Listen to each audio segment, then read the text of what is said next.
Dun, dun, dun, dun, dun. 5087 News here, brought to you by Geico, where you can save an arm and a leg.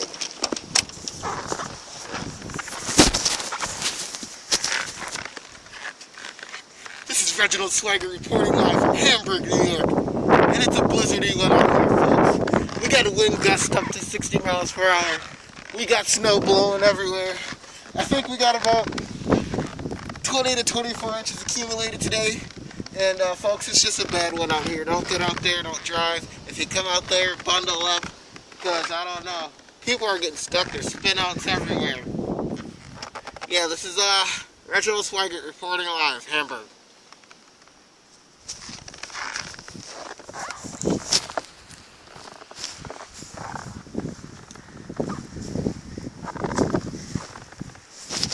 Oh, folks, something's going on right now. It's getting a little rumbly.